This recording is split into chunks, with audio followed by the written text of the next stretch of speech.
Hello বন্ধুরা, তোমরা সবাই কেমন আছো? আশা করি ভালো আছো। Welcome back to my channel.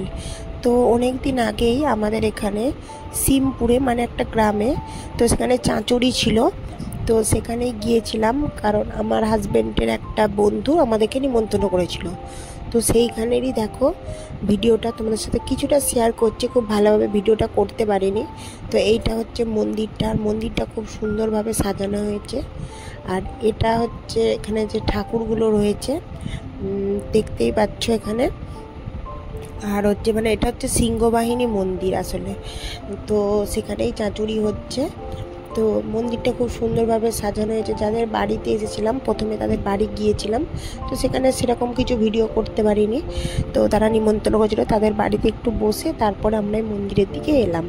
তবে মন্দিরের ভেতরের এই ফুলের যে সাজটা করেছে সেটা কিন্তু খুব সুন্দর করেছে।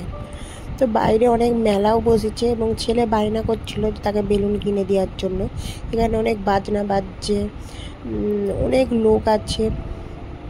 তো আমরা একটু এসে মন্দিরে প্রণাম করলাম, প্রণাম টনাম করে তারপরে কিন্তু আমরা আবার যাদের বাড়িতে গিয়েছিলাম তাদের বাড়ির দিকেই চলে যাব।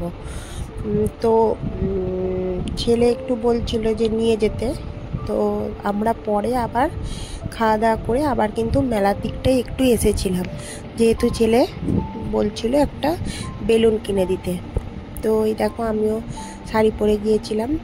তো আমাকে কেমন লাগছে অবশ্যই কমেন্টে জানিও। আর এই যে দেখতে পাচ্ছ এখানে লোকেরা বসে আছে, আর এই যে মাঠেতে এই যে বাঁশের মতো দাঁড়ানো আছে এগুলোতে কিন্তু বোম ফাটবে, সারা রাত ধরে কিন্তু বোম ফাটানো হবে।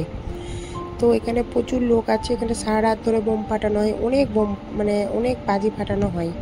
তো এই পাশেও মেলা বসেছে, ওই দিকটা দিয়েও মেলা বসেছে। তবে আমরা মেলার দিকটাতে সেরকমভাবে যাইনি। তো কারণ বাচ্চা আছে, সে গেলে এখানে বায়না করবে। আর এই যে মন্দিরের বাইরের দিকটা থেকে তোমাদেরকে দেখিয়ে দিচ্ছি। দেখো মন্দিরটা কিন্তু খুব সুন্দরভাবে ফুল দিয়ে সাজানো হয়েছে। তো তারপরে আমরা হচ্ছে কিন্তু মানে বাড়ির দিকে চলে গিয়েছিলাম। আর এইটাই হচ্ছে মানে আমার হাজব্যান্ডের যে বন্ধুর বাড়িটাই নিমন্ত্রণ ছিল, সেখানে দেখো ছেলে একটু খেলা করছে। তো মানে কি মেনু হয়েছে সেটা দেখাতে পারিনি, তো আমি বলে দিচ্ছি। ভাত হয়েছিল, চিংড়ি পোস্ত, মাটন, একটা সবজি, চাটনি, পাঁপড়, মিষ্টি, দই সব কিছুই ছিল। তো তারপরে আমার হাজব্যান্ডের আরেকটা বন্ধুর বাড়িতে এসেছিলাম, ওখানেই দুটো বন্ধুরই বাড়ি ছিল। তো তখন ছেলে যেহেতু বায়না করছিল বলে আবার মেলার দিকটাতে একটু এলাম, এসে ছেলের একটা বেলুন কিনলাম। আর কিন্তু কোনো মেলার দিকে সেরকমভাবে ঢুকিনি বা কোনো জিনিসও কিনিনি। এই জায়গাটাতেই দু একটা বেলুন পাওয়া যাচ্ছিলো দুটো জায়গাতে। তো সেখান থেকে একটা 20 টাকা দিয়ে বেলুন কিনলাম।